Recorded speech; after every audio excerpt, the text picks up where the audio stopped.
So you might have seen this video last week of Joe Biden's Secretary of State Anthony Blinken getting a little frustrated with the president. But you still refer to President Xi as a dictator. This is a term that you used earlier this year.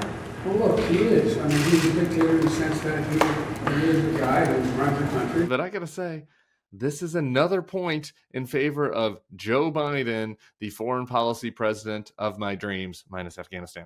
Okay, let's give you the backstory. This is about Joe Biden and China. I feel like we've been a little derelict in getting you the updates from the summit that happened in California last week. There's just been so much happening on the politics side. But I think it's very interesting to get into the fact that Joe Biden has consistently been tougher on dictators throughout the world, but in particular China, than Trump has. Like there is this impression that it's Trump that's tough on China because, you know, he says China. And he talked about the China virus and said racist stuff about China during the pandemic. Kung flu, the Chinese virus.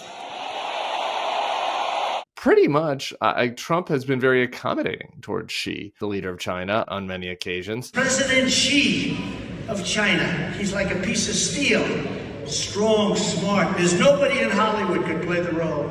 President Xi, central casting, brilliant guy. You know, when I say he's brilliant, everyone says, oh, that's terrible. We call it.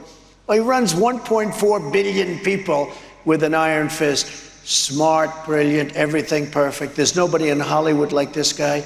And it's really been Biden who has, you know, continued to hold his feet to the fire and be tough on him. And so there are a couple of examples of this. Number one is just a fact that I don't think a lot of people know. Trump did put some tariffs in place on China.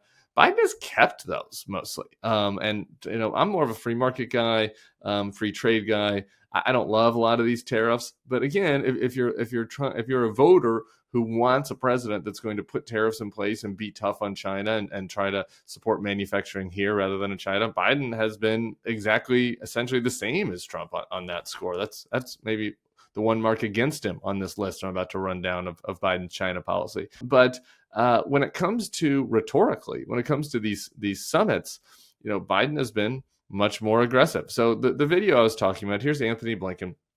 Biden is asked about a previous comment saying that Chairman Xi of China is a dictator, and his Secretary of State wanting to be a little more diplomatic, wanting to be a little softer. I think it was hoping that the president would be more accommodating, and you can watch the split screen here of Biden answering the question and Blinken sadly shaking his head. Mr. President, after today, would you still refer to President Xi as a dictator? This is a term that you used earlier this year. Well, look, he is. I mean, he's a dictator in the sense that he is the guy who runs a country that is a communist country that's based on a form of government totally different than ours. Biden, right about this. Right at this time and again, this has happened where there have been leaks from the Biden administration where he has taken a harder line on foreign policy, and people inside of his administration have wished that he'd been softer. We've seen this most recently in Gaza, for example, but we've seen it on China several times and other foreign policy instances. But look, there's never a wrong time to call the Chinese dictator a dictator, okay? It doesn't do us any good to coddle him and to advance his fiction that, you know, he is running some kind of quasi-democratic system over there. He's not. He's ruling with an iron fist. That is the Chinese system. This does not mean that we have to be, bombastic and that we have to be instigating for war with China. Nobody wants that. But you do have to call the truth as it is.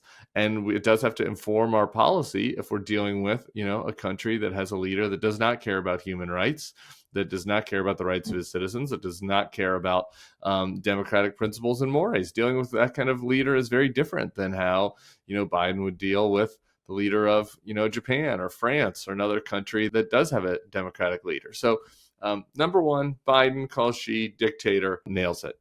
On the more amusing level, we have this also. Biden apparently reminded Chairman Xi that his wife's birthday was around the corner during their meeting. He wishes the Mishes a happy birthday. He remembers because her and Biden share the same birthday.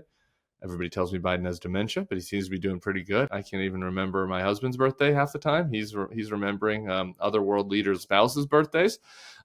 Xi, in this exchange, said that he was embarrassed and he had been working too hard and forgotten his wife's birthday was next week.